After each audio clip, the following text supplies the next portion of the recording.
I have experienced the utter joy of mountaineering and I'm surrounded by people who really have dedicated their lives to this. There's not that many passions that I see in people that are that intense. There is something there that is quite unique to the world of mountaineering that I find utterly admirable. And having a tiny little role to play in supporting people to just get that feeling of achieving that unbelievable goal that they've set themselves out to do. Just if I can help people get there and get there a little bit more safely and a little bit more comfortably, then that brings me joy.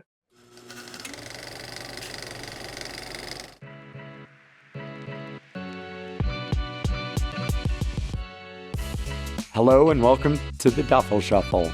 I'm Adrian Ballinger, and we're here to discuss the world of climbing and skiing in all its forms through the eyes of mountain guides. And I'm Sam Kiekefer. In each episode, we'll unpack exhilarating stories, share invaluable insights, and get up close and personal with some of the most experienced and passionate guides and athletes in the industry. Whether you're a seasoned alpinist or a weekend warrior, the Duffel Shuffle is your ticket to the thrilling world of climbing, skiing, and mountaineering. Join us. Welcome back to episode 22 of the Duffel Shuffle Podcast. Adrian, we are in different time zones once again, but you've moved locations. I've moved locations. It's 9:49 a.m., and I'm sitting at the base of one of my favorite mountains on the planet in Andermatt, Switzerland, skiing. Huh. How about Well, you? I just finished my ski day. It's 5:49 p.m., but we are on the same day, and I am in Furano, Hokkaido, Japan.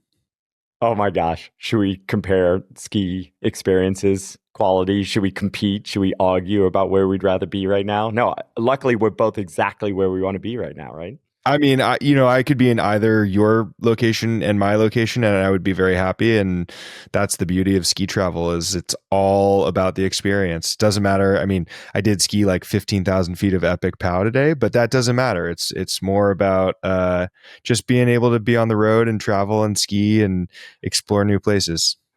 Well, I skied about 8,000 feet of like fully heads up terrain. I guess that's kind of what I come to the Alps for, like this amazing kind of lift assisted touring and ski mountaineering that's possible here. Em and I, we've skied a few days. We've been here, I guess we've only been here like 5 days. We skied 2 days of great powder. We were seeing stability, looking good, talking to other guides who have been here for quite a while that things felt good. And so we decided to do this bigger tour that we actually did like our first year here when the conditions were really excellent, and the last 2 years haven't been able to go back to this zone because coverage wasn't good or avalanche danger was too high, things like that.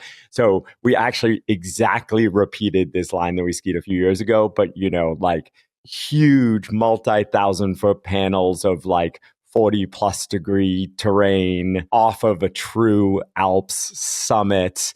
And because of the past few days being completely not wind affected, epic, kind of like boot top stable POW, that's what we expected.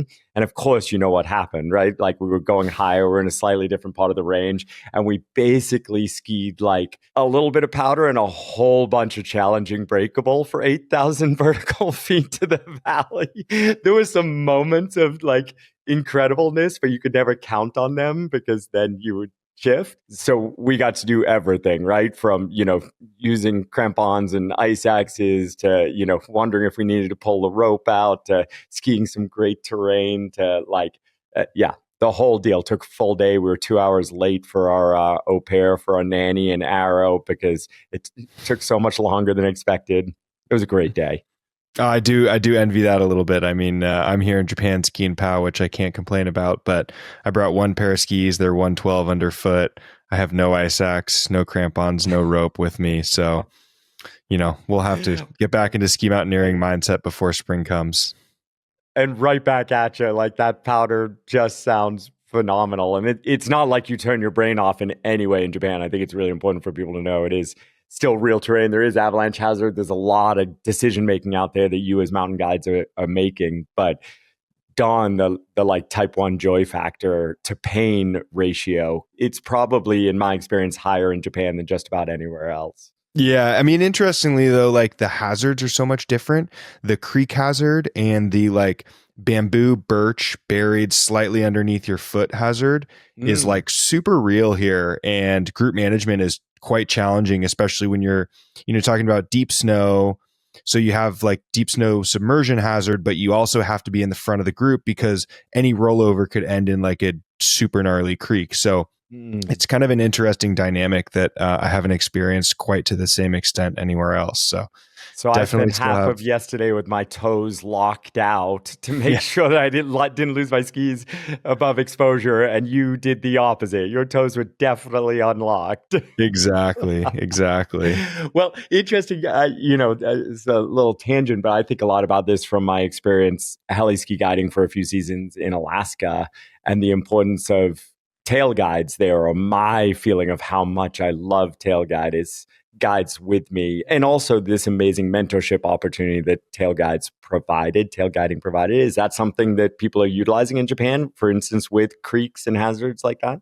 Yeah, I mean, interestingly, we've got two guides here, myself and my co-guide, and a group of 8, and we've kind of had some interesting dynamics. We've got mixed skiers and split boarders, and we've got mixed abilities, but we've had a lot of conversations about like one guy's in front and one guy's sweeping. It's a massive group to be moving, 10 people down a slope, but at times that having that tail guide, having someone reliable in the back of the group is super, super important. So I think in the future, it'd be great to have a tail guide. Is that something you're going to allow us to bring? I believe it's something definitely worth considering in these budgets, even when it does make trips more expensive. I think it's something Canada uses a lot in their cat skiing programs, and because of tree well hazards, especially. And I have just over and over, I've been lucky to spend a lot of time cat skiing in Canada through sponsors and things like that. And I've really seen the value of it, even with high end ripping groups.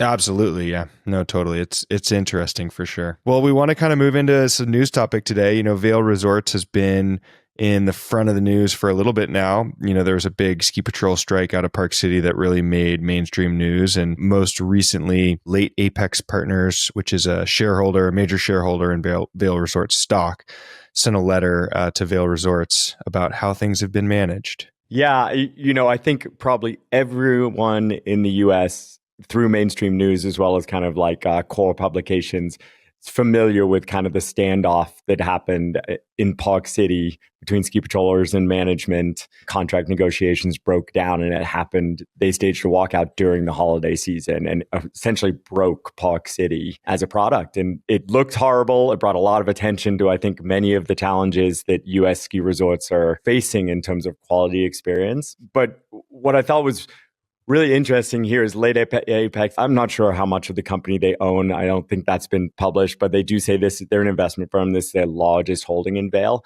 And what I appreciated, is that they are very clear that they say Vail has world-class assets, a world-class heritage, and world-class financial potential.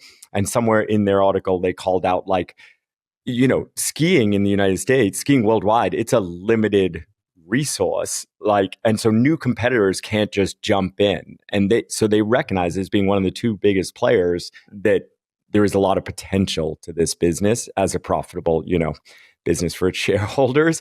But what they called out, and what I appreciated, is their quality of experience and their respect within local communities and core skiers is in the toilet. They utilized within their presentation the idea that so many of us now call Vail the evil empire. And they said that without having respect from the local communities where they exist and core skiers, and without having a quality of experience that people actually enjoy, this business cannot succeed. And I think, I'd be interested in your opinion, but I think we agree. Yeah, I agree. I think it was cool to see such a powerful statement be made. And also, a shareholder who's really oftentimes, institutional shareholders are looking at the bottom line numbers. And they're talking a lot about the quality of experience and the honesty of marketing and things like that, which I think speaks to the bigger picture. They're not just looking at bottom line numbers, and they're not just looking at the stock price and, the shareholder value, but they're looking at, the future, the long-term potential that Vail as a stock has, but also Vail as a business. So I appreciated that. I think the experience in the US skiing, and you're going to argue on this one, but the experience in the US skiing is not my favorite experience. Oftentimes there's traffic driving to ski areas. There's longer lift lines. You're skiing so fast to get down to stand in line again because you want to get in line to then go back up to the top of the lift. And the food quality is not great. The food is expensive. The lines for food are long. The bathrooms are a total mess. You go skiing in a place like Japan or a place like Switzerland, and it just really shines a light on how the skiing experience can be so much better with some simple shifts. Oh, where to begin, Sam? Well, first of all, of course, I don't disagree, right? Like, I fully recognize I'm one of the lucky ones. I haven't spent my entire season skiing only in the United States for probably 25 years. Every year I go at least to Europe and often somewhere else as well, whether it's Japan or India or, wildly Canada, things like that. And part of the reason I do that is, of course, because I appreciate all those things that you just mentioned. And the experience is very different here. A few fun things that immediately come to mind. One, interestingly, where I am now, Andermatt, Switzerland, was bought by Vail Resorts 2 winters ago. They own 51% of the resort, majority stake, and full control of operations. And the experience here is incredible. And so I think that could be a model or an example. They're investing in infrastructure. There is new real estate being built in the town. They are advertising the resort more. But when you come here, there is absolutely no way you could possibly know this is a Vail resort, with the exception, I suppose, of if you're using your Epic Pass to ski here, and perhaps there are more Epic Pass holders here. But they are 100% maintaining the local feel of the place and all the things that make this place so special. So I think there can be a model here of what can work in the US. The second thing, though, that I immediately think of is the number of ski resorts or skiable acres or ski lifts in a place like Hokkaido, Japan, or Switzerland per resident of the country or area of the country. And this is one of the things I've been thinking a lot about because of this shareholder report. The reason Vail thinks this is such a great business, or Icon thinks this is such a great business, is I think there are not nearly enough ski resorts in the United States. And I love our wilderness. And so I want to be really careful here. I love all these huge open spaces we have that make the United States different than, let's say, the Alps or many of the other places we travel. But when I look at what the Sierra Club, for example, does, basically not allowing any growth of current ski areas, they fight against every growth. Or imagine new ski areas. Imagine, California could probably have a dozen new ski resorts from Shasta down to LA. And we would be able to, I think it could handle that many. And we could potentially have a much better skier experience by spreading people. And it's almost impossible for me to imagine the US or California having even one new ski resort in that range that I just mentioned, never mind a dozen. And so I think, I'm getting to my point, I promise. I want more people to ski. Skiing has changed my life. I know skiing has changed your life. Skiing is one of the best darn things I think human beings can do. And the reason you're feeling all those things, like the long bathroom lines and the long restaurant lines and the long lift lines, is because more people are skiing, because these major companies have made skiing so much cheaper. There is so much less elitism, so much less gatekeeping. And that is an amazing thing, as far as I'm concerned, because skiing makes humanity better. And therefore, we need to figure out in the US how to allow way more people to ski, better transportation, bigger ski resorts, more ski resorts, cheaper lodging, way more housing. We need to figure all those things out so we can ride this wave and help people have these experiences that have made our lives so much better. All right. Yeah, I mean, I agree with you. Certainly, I think there's no argument, or I don't have any argument for the fact that the number of skiable acres per skier visit is just, the ratio is off. The amount of skiable acres in the US is not enough for the number of people that want to go skiing. But it's, in my opinion, no justification for a $25 shitty hamburger and a Coors Light that's half warm and a really poor experience outside of, the lift lines, whatever, harder to impact that. But when these ski areas are charging, $300 for a holiday lift ticket and $25 for a garbage hamburger, and the CEO's making $19 million a year, and they're paying their ski patrollers $27 an hour, I think there's some shifts that can be made quite easily that would dramatically improve the experience for both visitors and locals, aside from needing more skiable acres and things like that. But I think there's no excuse for overcharged and, terrible food and just poor experiences. You go to Switzerland and how much do you pay for lunch on the mountain, and how delicious is it? I mean, we pay a lot for lunch. But seriously, I mean, Switzerland is probably, Switzerland is probably the most expensive European country. Absolutely. And I would argue that it's comparable, if not cheaper, than what you're going to pay in the US for a significantly better experience. And you go to France, you go to Italy, and you're paying $10 for the best cheese plate you've ever had in your life on the mountain. You're totally right. And I want to use this to call out one of my favorite local businesses, Wildflower, at the base of Palisades, has the best cookies on the planet, along with, just amazing pizza bagels and all these things. But there is actually terrible food in Andermatt at the company-owned restaurants. But what they do really well is there are local restaurants all over the mountain, not only at the base, but up high on the mountain, locally owned businesses that have been there for decades that people are so passionate about. And those are the only ones Em and I take friends to when they visit here. And, once Alpenglow starts running trips to here next season, please join us. Those will be the only restaurants that our guests, our clients go to. And there's a little bit of that model in Palisades, right? With places like Wildflower at the base or Coffee Bar, Greg's amazing coffee shop. I think we need much better partnerships in the US resorts between the corporate behemoth and the local restaurants, and encouraging local small businesses. Because when I have my small business, just like we run Via Ferrata for the resort, or we run backcountry skiing for the resort, I'm not the corporate behemoth. I pour heart and soul into every individual's experience because I'm a small business that is not going to be here next year if my experience isn't awesome.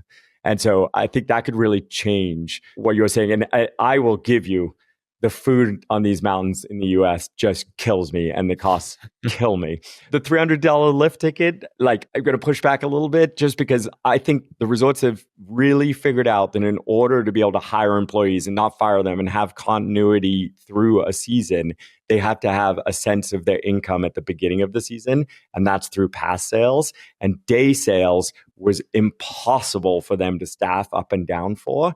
And so they've made a decision to make day pass sales essentially a joke, comedy.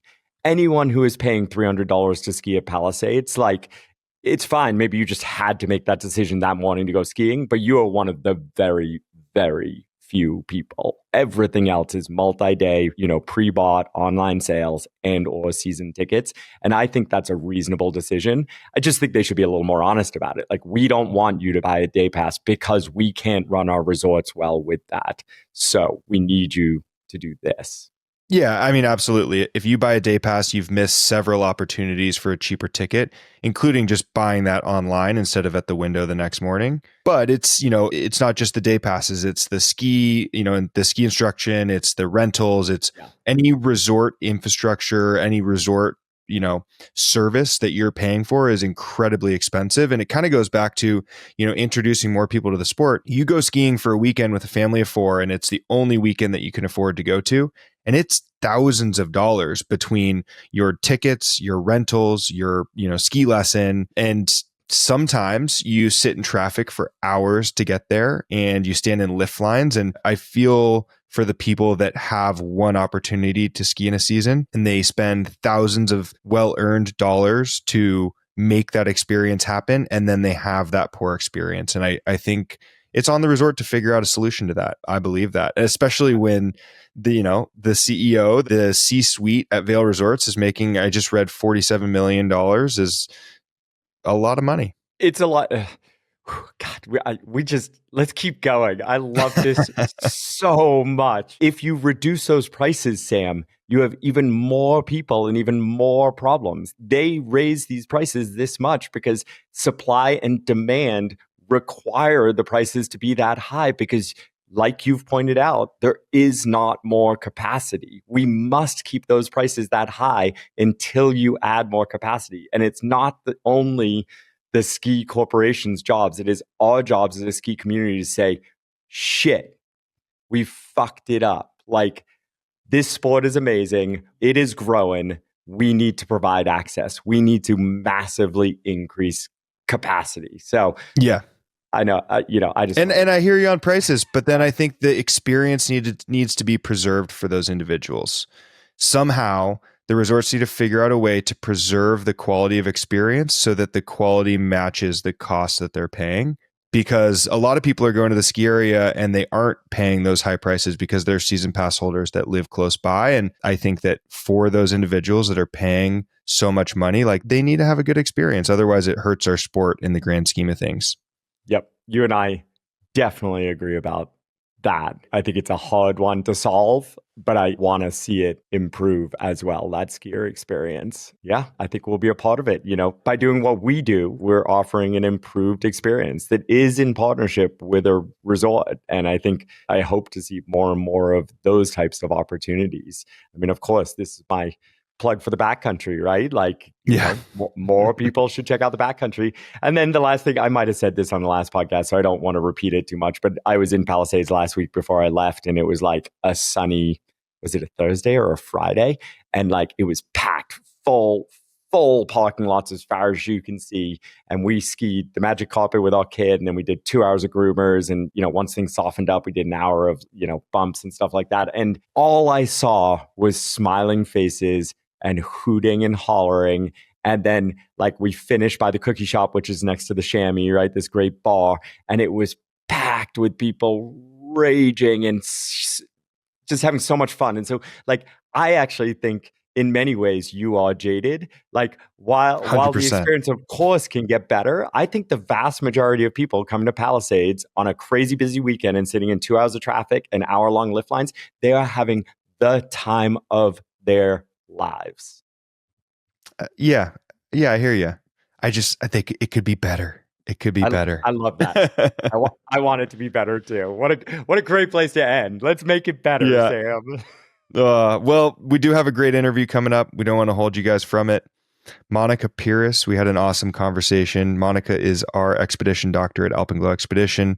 She's a wealth of knowledge. She's got tons of experience, and she's really one of the top high altitude doctors, if not the top altitude specialist in the industry, and learned a lot. I feel like we didn't really even cover everything we wanted to because Monica has so much knowledge and such a great story, and it will be part one of hopefully many conversations, many episodes with Monica. Yes, I was so excited for this one, and you're absolutely right. Instead of like getting into the technical, everything we've learned about high altitude climbing and how to pre-acclimatize and all these things that we thought we'd use, this is not exactly a how-to podcast. It's like delving into the story of one of the most remarkable kind of characters of the Himalaya of the past 3 decades. Maybe I'm exaggerating, 2 decades. And obviously it'll come through in the podcast, but I just have so much love and respect for Monica, and to be able to like sit her in the hot seat. She's generally pretty shy. Sit her in the hot seat and make her talk about herself for an hour. I just loved every minute of it. And I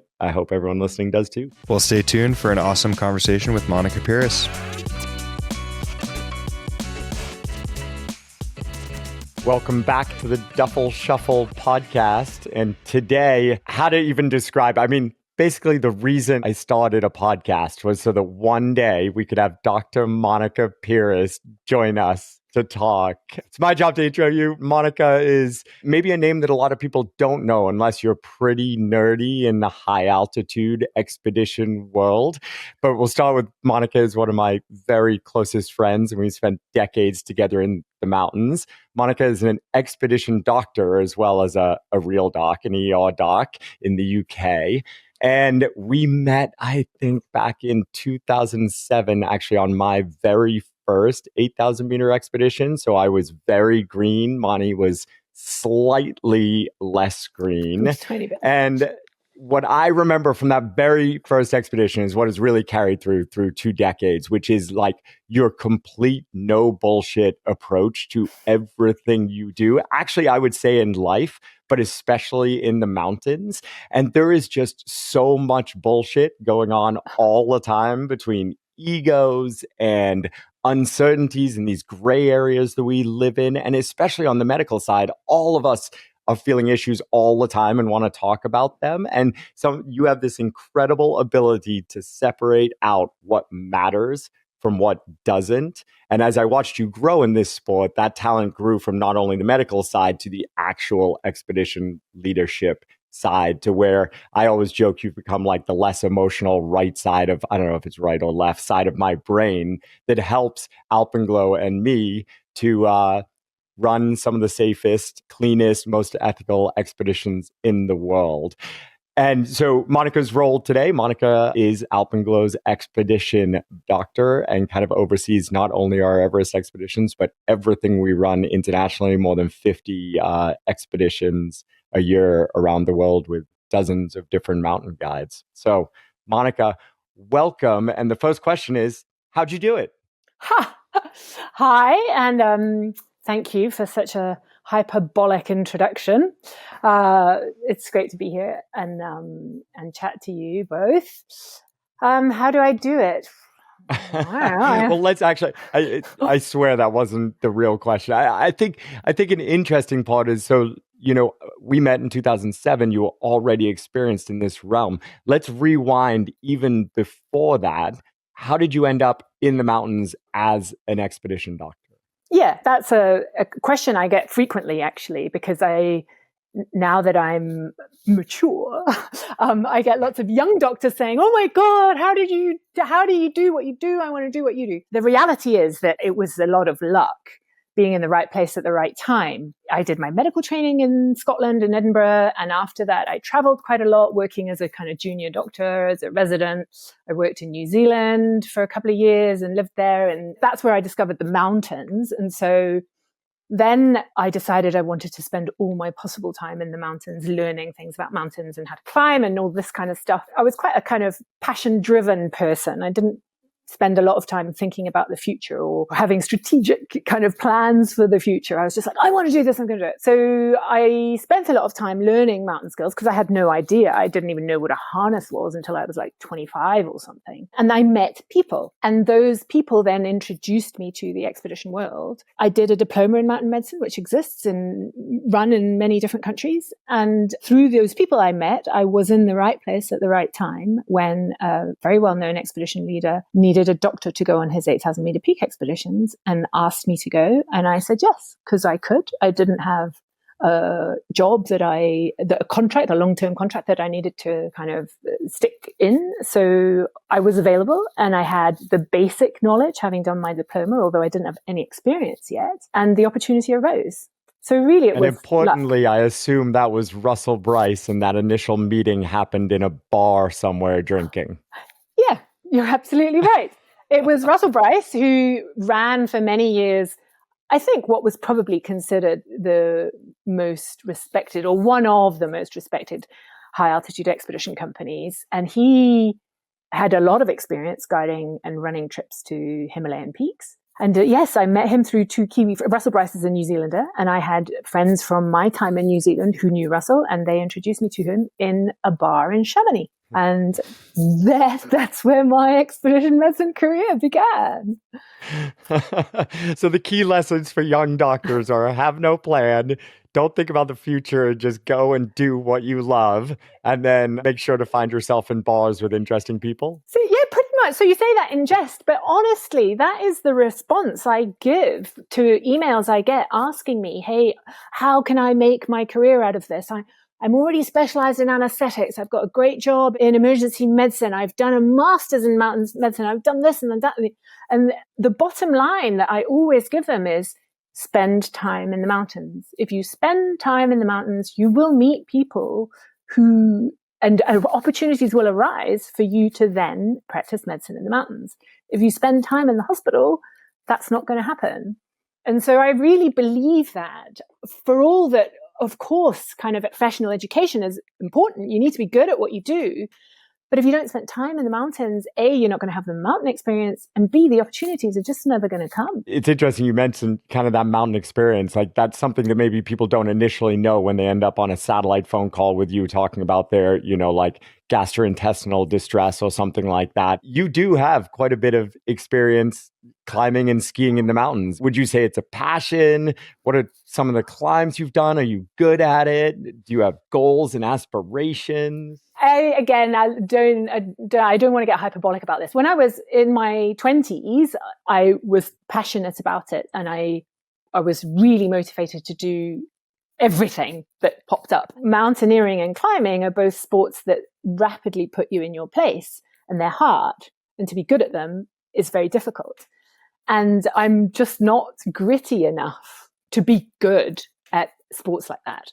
A lot of suffering and a lot of time and energy and effort and all these things are required to be good at climbing and mountaineering and skiing and all these things. So I very definitely am an intermediate kind of amateur everything, even less than that nowadays, actually. I think maybe 15 years ago, maybe I could have squeezed that by, but now, I don't really rock climb, I don't really ice climb, I don't really mountaineer, I do a bit of skiing, I'm very peripheral to the activity. So although I understand quite a lot about it all, because of the time I've spent in the mountains, and specifically the time I've spent on expeditions, myself as an individual, I wouldn't describe myself as a climber or a mountaineer or a skier, because that would be a bit overreaching, let's say.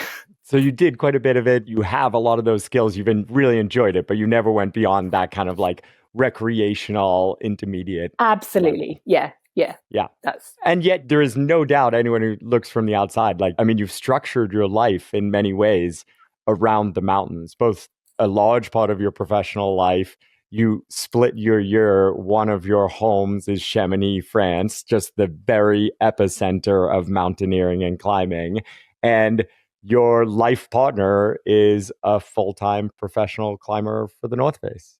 Yeah, that's true. And I guess, again, the path kind of extends as you go along it. And so when I made certain choices 15, 20 years ago about spending a lot of time on expedition and about being in the mountains a lot, then that path keeps opening its way. And so that's who you meet, and that's where you spend time, and that's what you become accustomed to, and it becomes your comfort zone. So even though I'm by no means any sort of kind of proficient in any of the mountain sports, and I don't practice them that much, it still is my life. And I've never regretted that decision, for sure. Absolutely. So you mentioned you've had a lot of times on expeditions, and that's part of how this happened.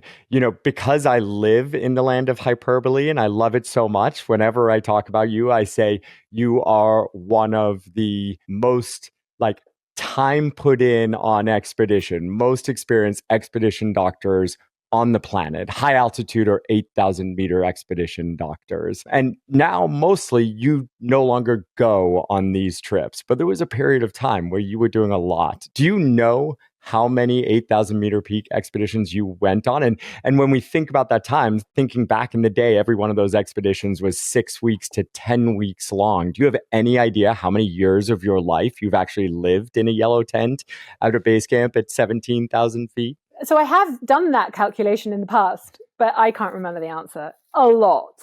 I mean, my first expedition was in 2007 spring, and we met in the fall of that year. And my last expedition that I went on was, I think, either 2017 or 2018. I never quite remember. The majority of those... We were just discussing the same. You were there in 2018 because I had a private group of climbers doing Cho Oyu and Everest back to back.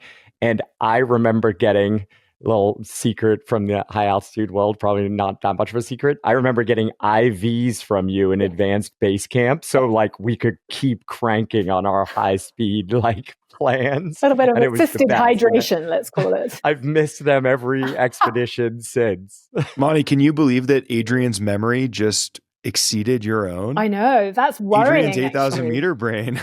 That's a worrisome observation. Ooh. Actually, the truth is, it's because I studied for this interview. So He cheated, is what he's trying to say. Yeah, Just exactly. so he could point out that he can remember people's names and stuff.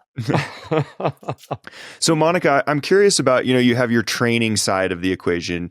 You have a degree, obviously you're a medical doctor, but you pursued mountain medicine beyond that. And then obviously your experience is so much of what, brings you value in as an expedition doctor.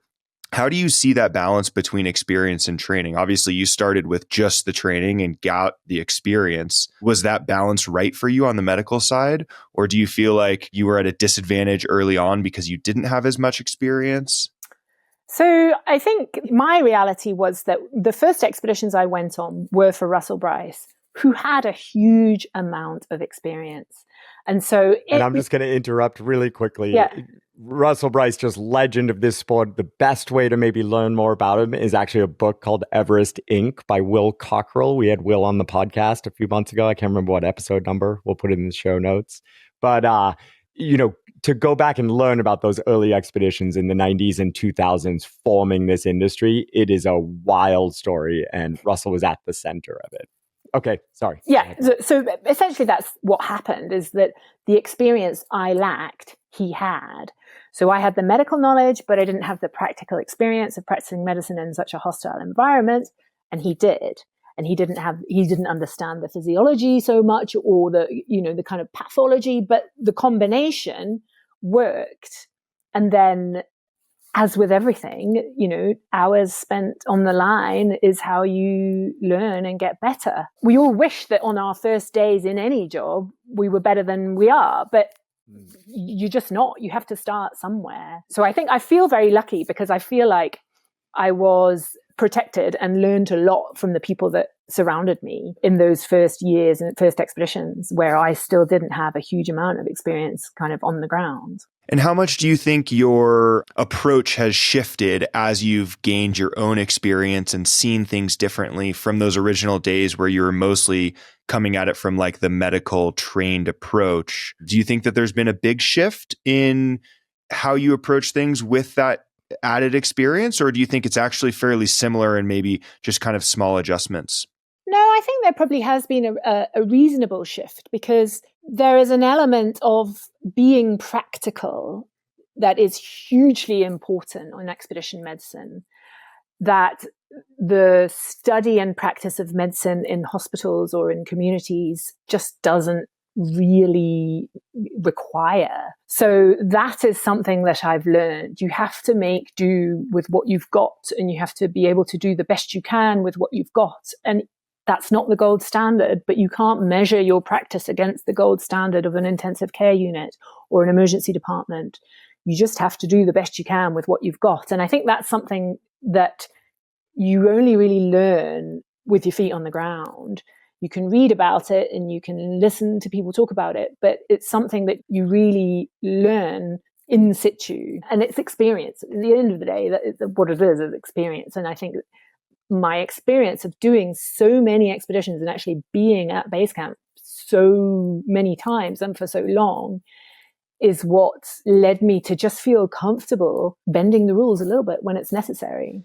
Did you still, over those years and years of expeditions, did you find yourself still being surprised and challenged by either situations you found yourself in, or did it become, you knew, 3 weeks before going in, like, I'm going to see 3 of these, 2 of these, this is going to happen. How did that change over your couple of decades doing this? So I think in answer to the first part of your question, you're always surprised. Something always happens that you're not expecting. I don't think there's a single expedition where there wasn't an oh my God moment. What are we going to do now? And whether that was specifically medical or kind of logistical or equipment. But at those altitudes, everything ultimately ends up being medical kind of in a way, That's right.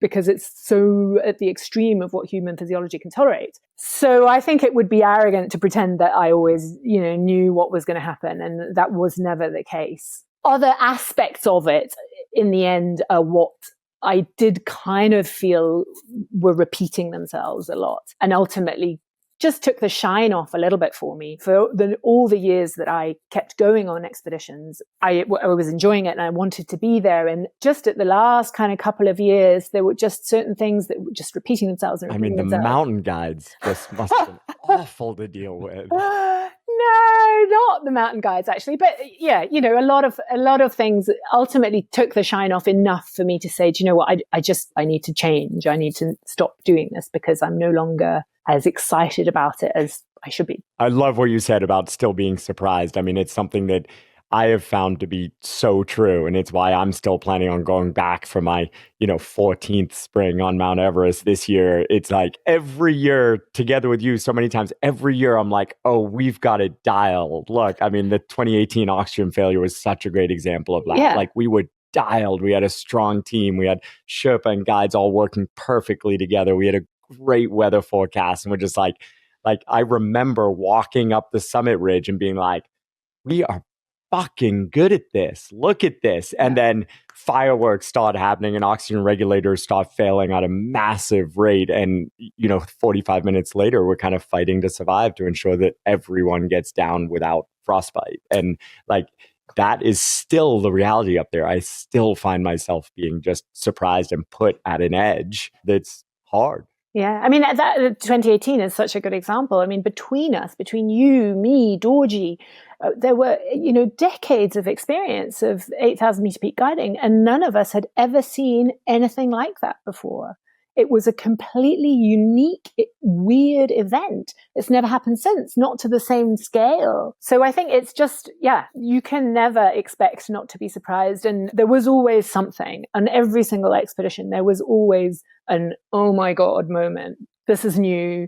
I've never done this before. I don't know how, I need to work out how to deal with this. We're talking about one of those very memorable moments where it's basically like full triage, everyone hands on deck. I think it's easy to imagine that like an expedition is always that way, like that you're just battlefield triaging, massive casualty incidents at all times. If we read the mainstream media in America, that is certainly what we're doing the whole time up there.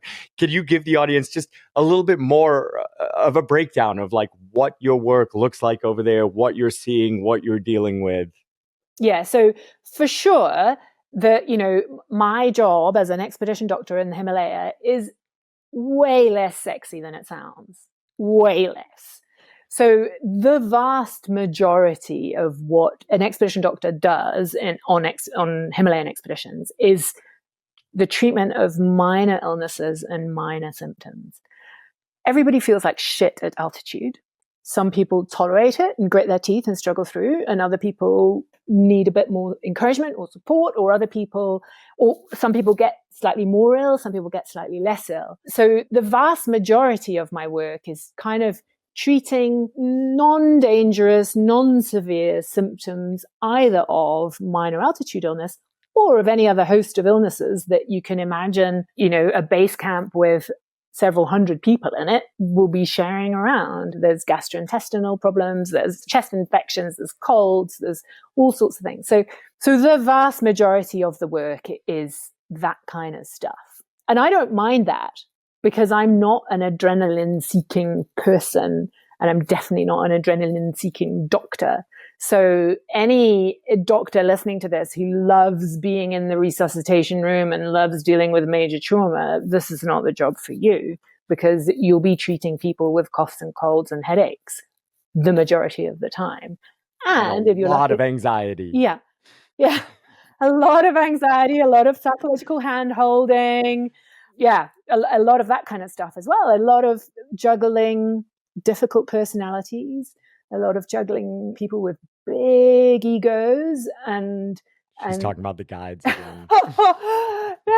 Again, not actually, but yeah, there's a lot of psychology there as well. I mean, I always like to say that mountain guides, they actually should be dual certified in mountain guiding and psychology, because essentially they often act as a psychologist for their clients. Yes. So there's a lot of that. And then, no, what I was going to say is actually, if you're lucky enough to work with a good company like I am, and I work for Alpenglow Expeditions, you should not be dealing with major trauma. You should not be dealing with acute emergencies at 8,000 meters, because that's the point. We avoid those situations like the plague, and we try and do everything we can to prevent them from happening, which includes recognizing the early signs of altitude illness or someone being too cold or too tired, and making sure that they're out of the danger zone before they get in a position that's of acute kind of risk or danger to their health or to their life. So I always kind of say, I pride myself on saying,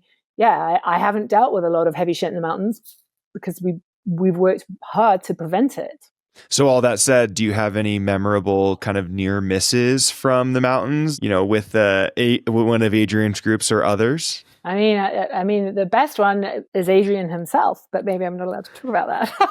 Please spill the beans. Of course you are. You know what I'm going to say. Sure, it's a story I've told as well, yeah, but exactly. probably with a different perspective. Yeah, I mean, the first time Adrian tried to climb Everest without oxygen, he was one of these climbers with a very, very steely motivation towards his goal. And he wasn't making great decisions. And on his summit day, he was pushing really hard and pushing harder than I thought was safe. And it took a lot of convincing to get him to turn around. And he was really high up and he wasn't using oxygen. And yes, he was well supported and he had a good crew. I don't think anything awful would ever have happened to him, but it was let's call it a relatively close call. He went way too high for way too long, and it could have been much worse than it was. Yeah, I think it must be a very interesting role that you play. We've obviously talked a lot about it, but like I have, of course I was probably mostly blacked out for a large period of that time up there. Let's say I was at, over 28,000 feet, and I definitely have holes in my memory. I know I was slurring my words because I've heard like recordings of me and things like that. But one of the constants I remember, and I say this as a positive, not a negative, is just like Monica's voice in my head. And she wasn't actually in my head, even though she probably was. But, I'm pointing up here for the people watching the video, because we all carry walkie-talkies inside our down suits. We can't get to them. And then we have external microphones, and mine clips right on the inside of my down suit right here. And I bet for like 2 hours, because actually my teammates Corey and our two Sherpa had gone ahead. I was just too slow. I couldn't keep up. So I was alone for a while before someone came back. And I just remember the soundtrack of Monica being like, "You're fucking it up. You're doing exactly what we've watched over and over again." I'm like, I can calculate your forward progress and do the math, and you can't summit and get back down. And like so I have these like blips, right? But that is the wild thing of your role. You can give the best advice in the world in base camp to a patient, or when the patient is 10,000 feet above you, vertical feet above you. You can give the best advice in the world. But at the end of the day, the climber still has to choose. And that's something that I think gets lost sometimes when we talk about clients coming to the mountains and lower experienced clients coming to the mountains, and like how like we're going to surround people in these bubbles or safety nets. And there's a perception that you get up, you get down, and it's good. But it's like at the end of the day, each person makes their own decisions of what's going to happen up there. And has that been an interesting role for you to play, where you can help so much, and yet at the end of the day, people have agency? Yeah, absolutely. It happens in kind of real life medicine too. At the end of the day, you can't force people to do something that they don't want to do. And you have to respect people's capacity to make decisions, even if you don't agree with those decisions. I suppose the difficulty at altitude is that often people are making decisions when they're not of sound mind, because they have cerebral edema because of the altitude. And so it kind of, legally speaking, or at least in the UK where I practice medicine, you could assume that they no longer have the capacity to make a decision, and therefore you can decide for them. But practically speaking, on an 8,000 meter peak, that's not the truth, because even if I decide that that person needs to come down, I'm not there to turn them around and bring them down. And often nobody is. Or, even if there is someone there, they can become combative. They can not want to. So it is tricky. But it's something that I think, like Adrian said, it's probably not discussed enough. And it is something that, in my opinion, needs to be discussed at the beginning of an expedition, or even at the beginning of the process of deciding to climb one of these mountains. You have to have a plan. You have to have a concept of, what you're going to do, what it entails, what the risks are, what am I going to do if things start going wrong? And that's something that I think is probably not done enough. We all love to talk about, I'm going to go and climb Everest, and then I'm going to succeed, and it's going to be great, and I'm going to post about it. I'm going to be the most popular person in the world, and no one has a contingency plan. Wait, is that what was meant to happen? I'm going to get the most likes, so I don't know what it is, but yeah, we did not bring Monica on to talk about social media. Yeah, no. But yeah, I think it's something that is sadly kind of ignored. I think, and it's what leads to a lot of disasters that are the ones that end up in the in the mainstream media, at least. Yeah.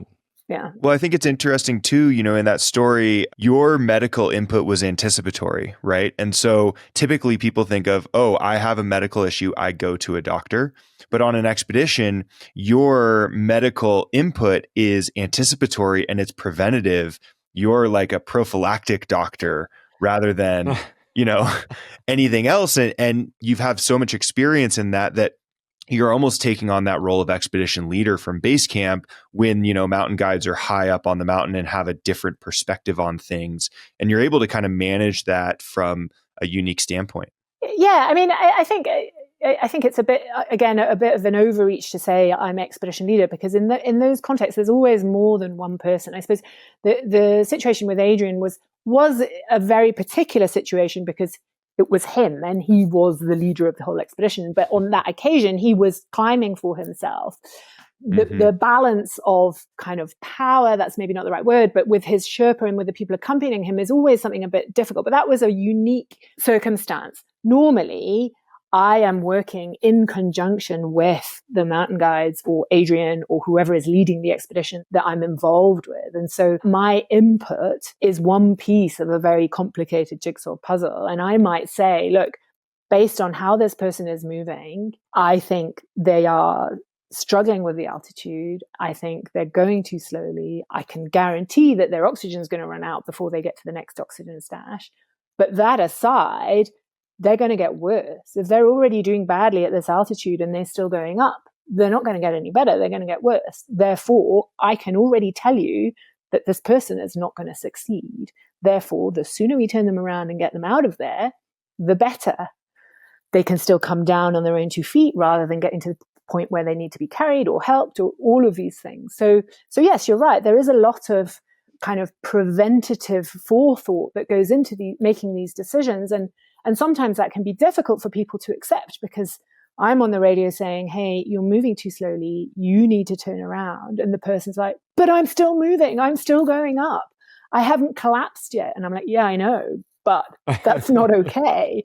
That's not our end point. Yeah, I think that's a great description of it. I think it is kind of like this secret sauce that we kind of figured out, like how these different pieces, you, Monica, outside of the immediate like excitement or stress of the environment, combined with mountain guides who are truly in that moment, combined with Sherpa and clients all weighing in and all hearing the same radio calls and actually all part of the same conversation.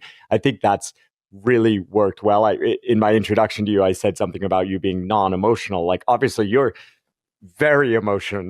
I see your emotions plenty. Usually anger at me at some point, but like, it's not that you're not emotional, but in that moment, being up there with clients is incredibly emotional when we need to turn someone around who maybe can't quite see the same things we can. And it is very easy to go all the way back to the 96 Everest disaster with Rob Hall and Scott Fisher. And people say, how could they let their clients keep going? Like I can totally feel it, see it, understand it. Those motivations are so difficult up there. And then those calculations of risk and like what the reality is are so hard. And so what's worked so well is you do become this person who's not sucked into those the emotions of the moment by being physically separated, and I think through your experience. Yeah, for sure. And I mean, also don't forget that altitude, the guides are incredibly strong, and we know that physically they can tolerate those altitudes, but altitude affects them too. And one of the things that the acute, extreme hypoxia of 8,000 meter peaks does is it affects executive function. It affects the ability to make decisions. It affects the ability to calculate things. And even though those guys they're physically strong, they're more than capable of doing what they're doing, I can't ask a guy to work out how many hours half a bottle of oxygen is going to last a client if he's on 2 liters a minute, because he's at 8,000 meters. It's not. So I'm in base camp, and supposedly my executive functions are less affected by altitude, and therefore I'm more able to see the wood for the trees and make calculations that then enable me to make decisions based on evidence, as opposed to a spurious gut feeling. It's not about gut feelings. It's about using the information that you have to make a reasonable and justifiable decision. So the speed of someone is moving, the amount of oxygen that they're requiring, how cold they are, how able they are to communicate, how, a whole host of measures that aren't just, a kind of, gut feeling. They are actually physical things that can be measured and documented in a way in which I can then go and say to a theoretical panel of other mountain experts, look, this is why I took that decision. The speed was this. There was only this much oxygen left. The temperature was this. The wind speed was this. The wind chill was predicted to be this. The clouds were going to come in at this time. There's so many components that go into making these decisions.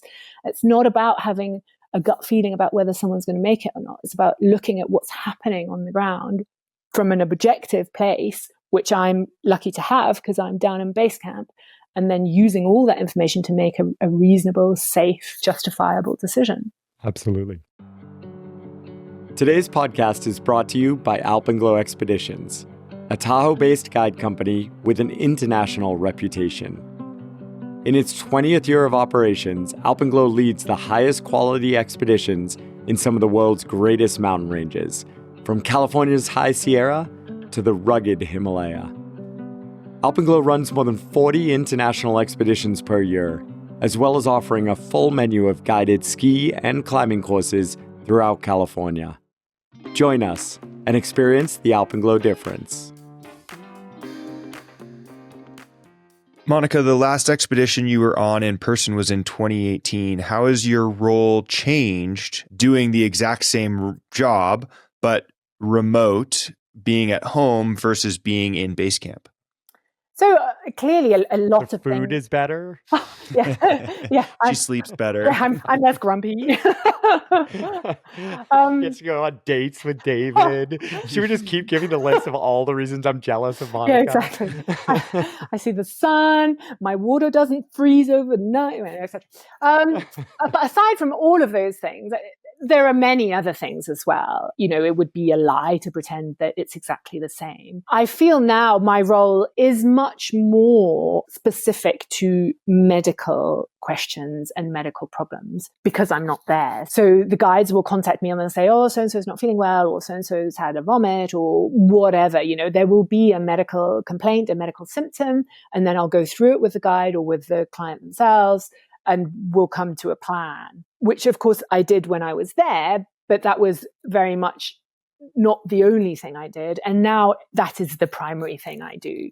So I think just being physically on expedition, you're there for everything. Yes, I'm the expedition doctor, but I'm also there to help move a tent because it's getting waterlogged, or I'm there to whatever, man the radio or count oxygen bottles or make sure there's enough high altitude food for everyone. There's all this work that goes into creating a successful expedition. And when you're there, everyone does everything. All the guides, all the Sherpa, all the staff pitch in and do a bit of everything. So that's probably the most significant change, is that now I'm not contributing to those other things. I'm much more purely medical advice. Do you feel that actually allows you to focus more on the medical side because you're not distracted by everything else going on, or were you able to really compartmentalize it when you were there in person? Yeah, I I think it was easy enough to manage it in person because the days are long and the expeditions are long, So every day I'd probably see one or two people and discuss a medical condition or symptom. But in the kind of context of a day that starts at 8 in the morning and finishes at 8 in the evening, that's maybe like an hour of my time, and so then that's the time you're counting ketchup bottles for Russell Brice, making sure we have the right number on each 10 and they're at right angles. Yeah, exactly. That kind of thing. Yeah. So let's flip it slightly. I'm interested, a lot of our listeners are, of course, people early on in their high altitude climbing careers or considering dreaming of doing trips like this and growing from perhaps peaks in the United States to outside or dreaming that next peak like we always are. So what are some things that you can kind of like point to that you've seen over these decades of experience that clients can do thinking about health? So I would include both physiology and psychology within your purview. What should people be thinking about? Should they be putting on 20 pounds of muscle before they go to a mountain? Should they be tracking their sleep every second of the day? Should they bring 2 duffel bags of, powders instead of eating real food because real food in Nepal and Tibet is difficult? Like, what are some of the lessons you've learned to be as healthy as possible to lead to success in these mountains? The most important thing to me, I think, or that I've seen, is that the more time you've spent in the mountains throughout your life, the more likely you are to be able to enjoy the experience of going on one of these big expeditions. I'm not going to say to succeed. I would like to say to succeed, but I don't know if that's really true anymore. But to enjoy the process, to not find it monumentally more challenging than it needs to be. And by that, I just mean that people who climb and mountaineer throughout their lives, or from moment A at which they decide they want to begin this journey, they become accustomed to walking on uneven terrain, carrying a heavy backpack, having to pee behind a tree, being a bit cold when they get in their sleep bag. All these little details that seem stupid and irrelevant, but that actually require energy to navigate. And the people who turn up on a big expedition without having experienced all of those things end up pouring a lot of energy and anxiety into managing those things. And then they have less resilience left for actually what they're really there for. So I always think that the best advice is start doing what it is that you want to do. Do the thing. Don't wait until it's time to do the thing. Just do the thing now. Do all the little things that are going to take you to the big thing. Yeah, I think I consistently saw that with people who would come on our expeditions, and they may have been preparing, they've been preparing physically and doing lots of running or doing lots of biking or swimming or whatever and getting really fit. But they'd never spend a night in a tent, or not enough for that to be something that's just second nature and doesn't require any kind of energy to go into it. So that would be my kind of first primary piece of advice. Apart from that, I mean, yeah, it all kind of stems from that, doesn't it? Being a bit flexible about what you can eat and what you can't eat. Yes, of course, when we're at home, we might all say, well, I only eat organic food, but there's certain things you have to be flexible about when you travel to these countries where these mountains are. So maybe at home you like having your protein shakes and you make them with water that's at 37 degrees, and it's just not going to happen on expeditions. So why don't you become accustomed to slight variations in those superstitions? Because that's what they are at the end of the day. They're pretty much superstitions that get you through your kind of challenges. Let's just try and be a bit more flexible, and then I think you'll probably do better. I think it's a great point. And so often we think about the progression from an altitude standpoint. If you're an Alpengo client, you go to somewhere like Ecuador first, and then Aconcagua, and then Choyu for another 8,000 meter peak, and then Everest. And that's kind of bare minimum.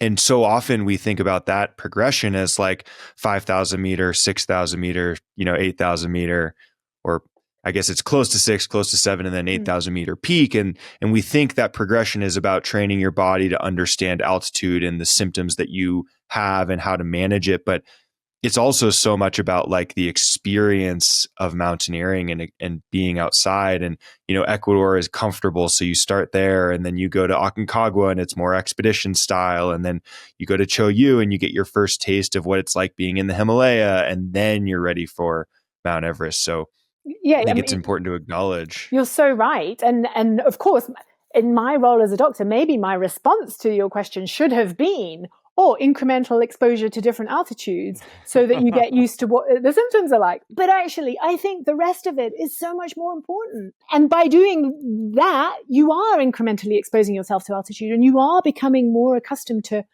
do you know what? I always feel like this when I'm at 4,000 meters. And then when I hit 5,000, I'm actually okay again.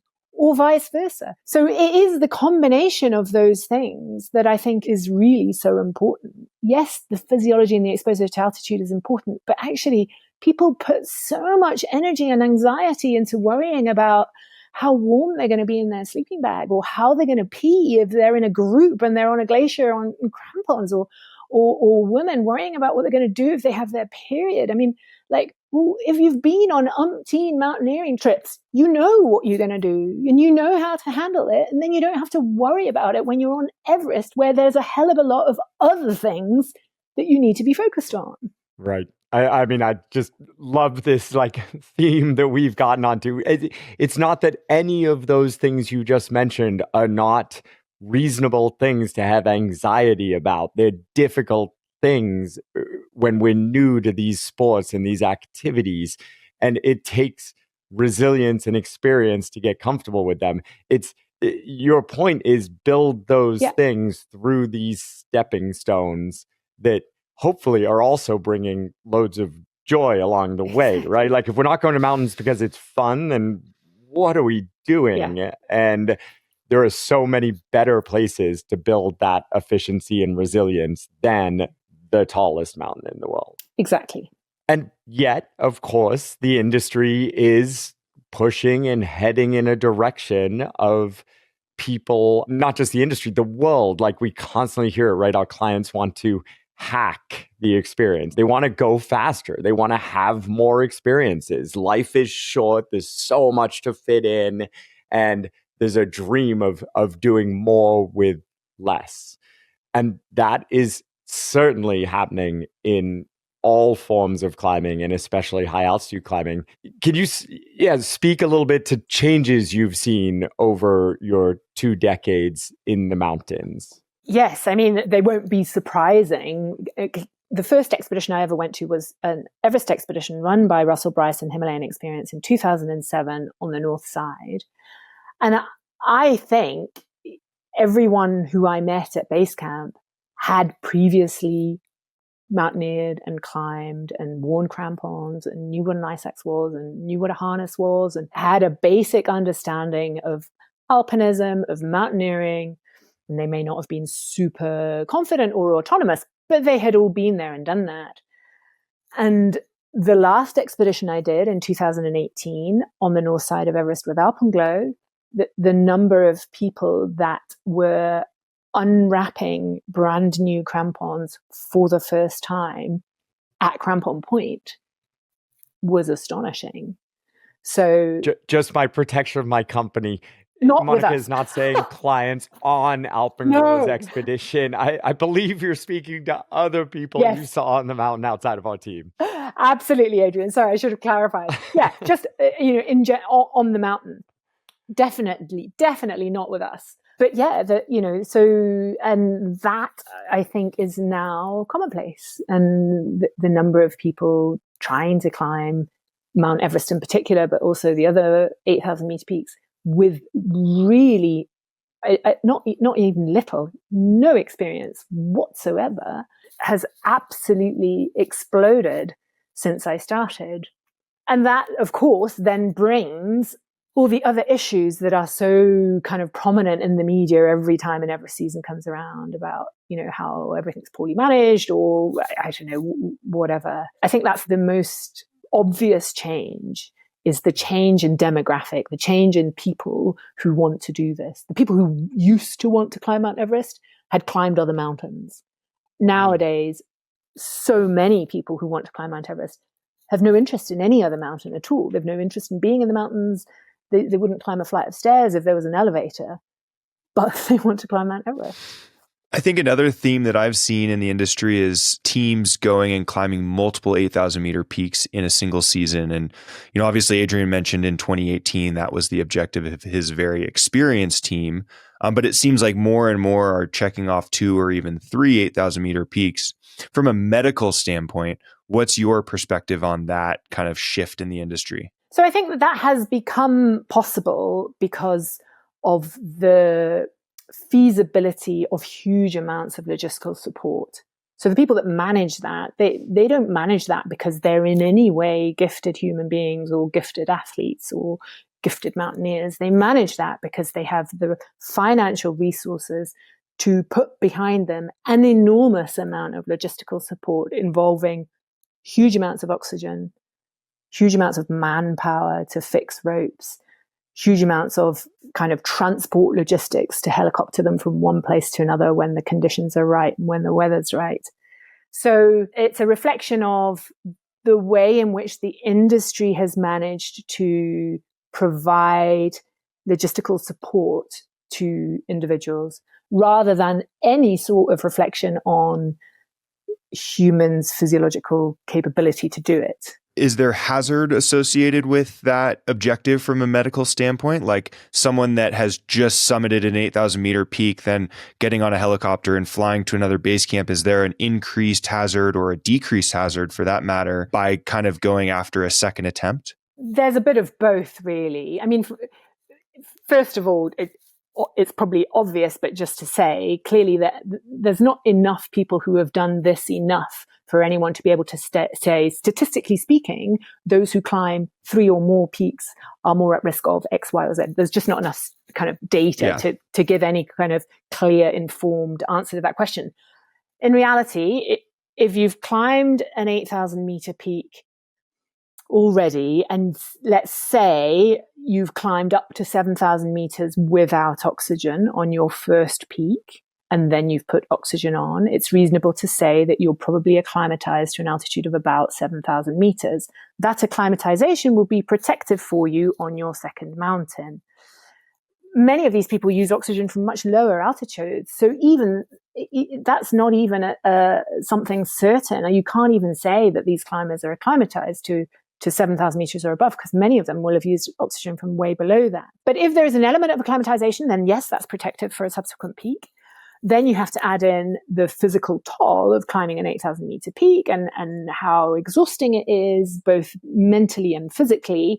And so you're taking an exhausted person who has done something quite extreme and you're making them do it again. So there's pros and there's cons. They're a bit more acclimatized. They're probably a bit less resilient and a bit less strong. But the key for everyone really to understand is that the people that are doing these multiple peaks within a season back to back are using huge amounts of oxygen from low altitudes, which is essentially taking away one of the primary difficulties of climbing 8,000 meter peaks. It's not the only difficulty, but the thing that makes 8,000 meter peaks really uniquely difficult is the fact that they are 8,000 meters high and there's not much oxygen there. So if you put oxygen on at 6,000 meters, you are taking away that particular difficult aspect of it. There are many others, undoubtedly and arguably, but the use of huge amounts of oxygen makes it a different achievement to what it's sold as, I think. And so in part 2 of this podcast, I'd like to do just a whole hour on the philosophy of oxygen use and, kind of how it's grown and changed and all those things. But I know Sam isn't going to let us do it now. So I do want to push in one place because I think you and I, Monica, actually have some very similar views on kind of the direction that some of these things have gone. But I also want to try to step back and think about why. So as I was listening to you talk, from your medical professional perspective, and also maybe you're pretty into data. You often remind me when something's anecdotal versus data driven and things like that. And it's a super important perspective. Are these changes in the industry, to your knowledge? So let's say the lowering of experience levels of climbers, the massive amounts of support and oxygen, potentially linking peaks, are we actually seeing an increase in rates of either fatalities or accidents like frostbite amongst those clients or amongst the workers that support them? Because I have a gut feeling about what I don't like about those changes that are happening in the industry. But is it just about philosophy and like purity, or is it safety? I don't know the numbers, and that's annoying because they are there. I don't know proportionally. I don't know what I think, but I don't know this and I don't know the numbers. I don't know whether proportionally we're seeing more deaths than before. Numbers wise, we are, just because there's more people. But if you look at the proportion, I don't know if we're seeing more deaths than before. And that might seem somewhat paradoxical, because if I'm saying, oh, we've got all these inexperienced people climbing, your logical conclusion would be, well, there must be loads more people dying. But as I said before, these people are using a lot more oxygen than 20 years ago or 15 years ago, when the use of oxygen was much more limited because of cost and because of the logistics and the infrastructure required to get it where it's needed. So I'm not sure about deaths. Frostbite, we are definitely seeing a lot more frostbite proportionally than before. We're seeing a disproportionate amount of frostbite in these kind of seasons of climbing that happen. And that, I think, is entirely due to lack of experience and poor decision making. Frostbite is avoidable. And the fact that people are unable to recognize when cold is too cold is purely a reflection on their lack of experience. I caveat that, of course, there are situations in which there was no alternative. You know, some mountaineers doing difficult routes or having accidents, and accidents happen, and accidents aren't always because of poor decision making. Accidents are accidents. So just to be clear, I don't want to be kind of too critical, but in general, the huge numbers of people getting frostbite, to me, reflect the fact that the experience level and knowledge base amongst the majority of the climbers is too low. Well, and in addition to the frostbite going up, you know, we have better logistics, more oxygen use, and better weather forecasting. So there should be less. So there should be less. Rates should be going way down. That's a great point, Sam. Yeah. And I think like that is something we can directly look to in the data, and we see it like it's easy to like put companies that charge more money or come from certain countries on a pedestal or whatever, and that's challenging stuff to talk about. But the bottom line is the vast majority of fatalities are now happening on teams that are accepting people with dramatically lower levels of experience. It's just across the board so easy to look at and understand. There is no question. And so, yeah, to your point, Sam, like the things that have gotten so much better between technology and weather forecasting and equipment and oxygen delivery systems have directly made this sport vastly safer for companies who choose to maintain experience levels across their Sherpa, their guides, and their clients. And it has not had the same effects on those others. So I think that's more nuance in the data, but it's a really important part.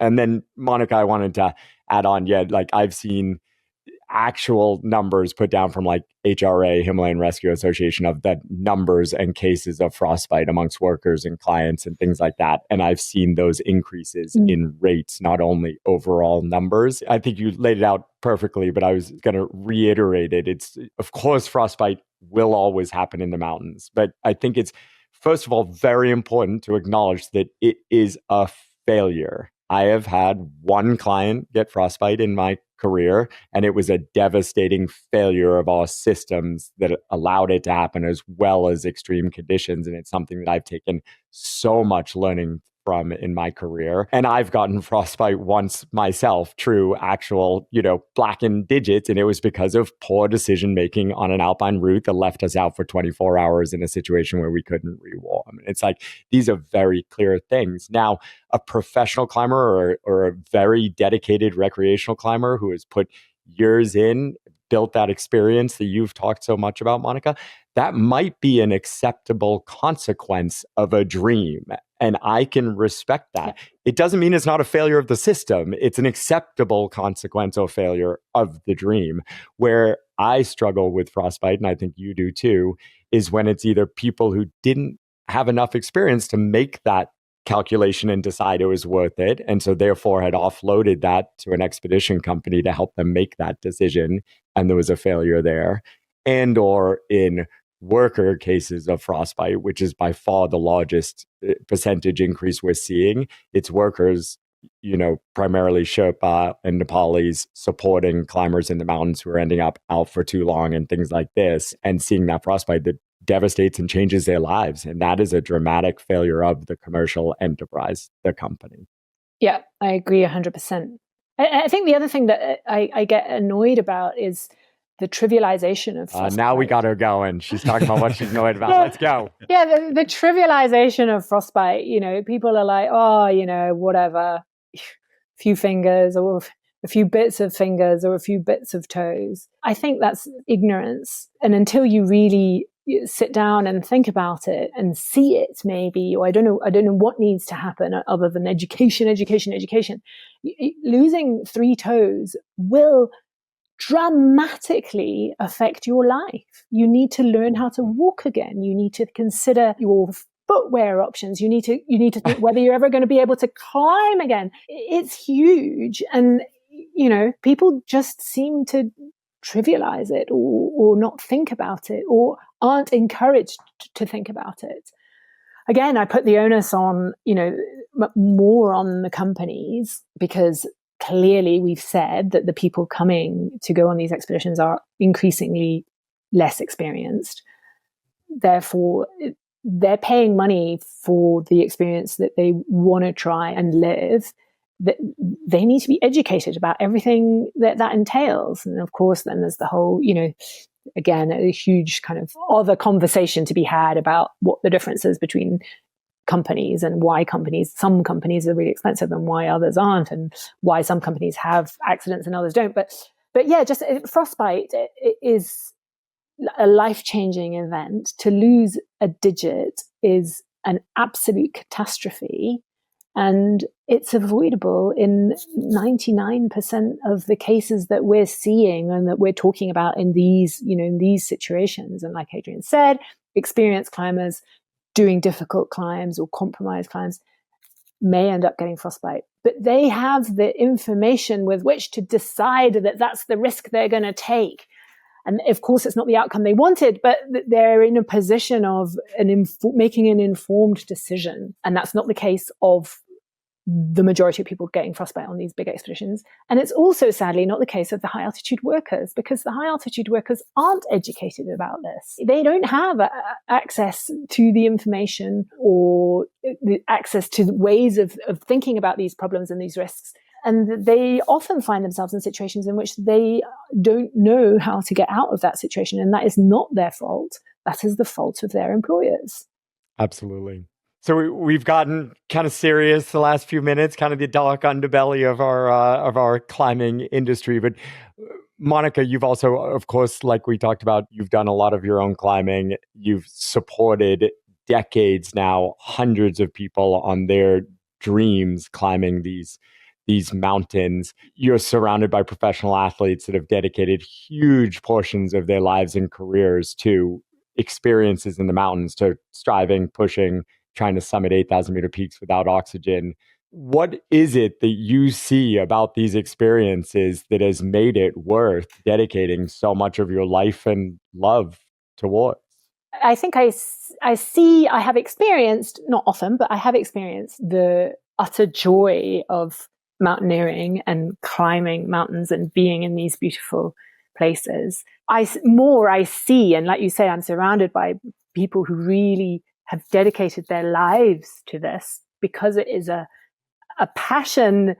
Really, I don't know, there's not that many passions that I see in people that are that intense. You can think about, a musician who's a soloist, or a unique kind of athlete in another sport, or I don't know, it really is a passion that I see drives people to suffer beyond what makes any sense to me. So there is something there that is quite unique to the world of mountaineering that I find utterly admirable.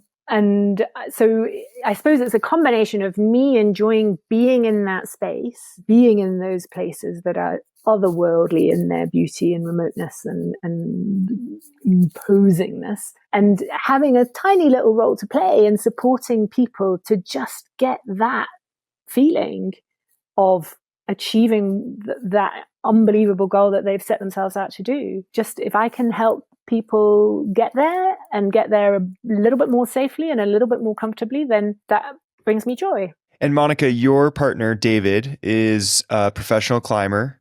He's a North Face sponsored athlete and one of the, most pure, no oxygen climbers of 8,000 meter peaks out there. How involved are you? Wait to have him on. Oh. How involved in his expeditions are you, or do you guys separate that? I'm usually not very involved at all, but this is true actually of professional climbers of a high level rarely need my expertise because they have experience. So of course I'm there, and I prepare his medical kit that he takes on his expedition, and I write the little instructions like do this, do that. And, nowadays anyway, most of the time people have satellite communication, so they can call me. But the reality is that professionals, they rarely need the support because they know what to do and they've experienced it before. So yes, whilst I'm there to give advice or say, oh, well, maybe you should take some antibiotics or maybe whatever, it's not that common. He's done it for all of his life. He's spent huge amounts of time at extreme altitudes, and he kind of knows how he should feel. And if he doesn't feel how he should feel, he turns around. He doesn't need me to help him make that decision. So he's a robot, so he doesn't need emotional. Exactly. Exactly. It's all very, very kind of scheduled decision making. But it's true of all, people say, oh, wouldn't you love to go on an expedition with so and so and so and so professional athletes? And I'm like, well, actually, I'm not going to add that much to them. They don't need me to be there. Yeah, occasionally they might need to contact me and say, hey, this weird thing's happened. What do you think? But altitude medicine's not rocket science. It's actually really pretty simple. And the people who spend their lives climbing at high altitude have got it pretty much worked out. Even Adrian. And the one thing Monica's not giving herself enough credit, at least in my world, and I think it is different for different people. But like Moni, where I lean on you as much as for small medical things is like a really challenging weather forecast, trying to find a summit window that's threading a needle. And it's not because you're better than me at reading the weather models. Don't get me wrong. She's got two more eyes. You're not better than Topo. But you have decades of experience of like helping, again, it's the bullshit meter, like helping us to figure out if we're creating something that's not there or if there's a path and what the risks are going to be to align ourselves with that and try or not try. And over and over and over again, you've played that role for me with weather, but also like with the business as a whole, with my teammates and things like that. And I think that is also built over decades of having to be a part of incredibly difficult decisions where a lot of the information is gray. Okay. Yeah, there was no question there. Yeah. But I think that's what decades in the mountains does for both a mountain guide and an expedition leader and a professional climber and a doctor. And I think that's very woo-woo, but it's like when I think about what the value of these experiences are that I'm able to bring home to the rest of my life, it's so much to do with just that like ability to think in big, complicated situations. Yeah. Moni, do you want to go back to expeditions in the Himalaya? So there would have to be a really good reason. Yeah. So I never say never. I keep trying to come up with one. Never say never, but there would have to be a really good reason because I feel like I can do a lot without actually being there. But I can envisage certain situations in which actually it's important for me to be there. So I don't know. Watch this space. There will be a day, I'm sure. We'll see. Awesome. Well, I hate to wrap it up, but you've traveled a lot around the world on expeditions. And so we want to hear your best duffel shuffle story, thinking about planes, trains, automobiles, and way too many duffel bags. I'm sure you've seen many. Yeah, I know. I have seen many, and the chaos. I can't really think of a specific time when there was a disaster associated to shuffling duffels, other than just spending way too much time moving things from A to B to C to back to A. It has taught me to try and kind of cut down my duffels, and I increasingly try and travel as light as possible. And I think we all take way more stuff than we need on these trips, but on most trips actually. So that's my new kind of aim is cut out the crap and only take what you need. Well, then our second question that we ask every guest is even more fitting for you, Mani. Then with this new streamlined packing system, what is the first or most important thing that you're taking with you on every trip? Oh, geez. I mean, Mani clearly didn't read the preparation for this podcast. Yeah, I kind of did, but I didn't come up with any kind of fun and sparkly answers. So if I'm putting on my doctor hat and I'm in charge of all the medical kit, the one thing that I think has been transformative or has the potential to be transformative for managing trauma in the mountains is a medication called Penthrox. It's an inhaled analgesic that is ultra safe. It's not a controlled drug. Anyone can administer it. And it's a really, really, really good, strong painkiller for trauma. So broken femurs or dislocated shoulders or that kind of thing. I mean, we use it in the emergency room in the UK. It's been used in Australia for more than a decade now. It's used in mountain rescue in the UK.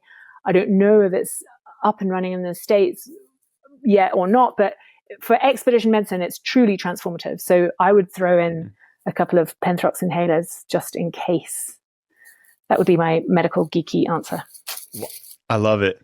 That's a first on a podcast. I love it. Everyone gets. I have no shares in the Penthrox company, by the way. Yeah. Just to be clear.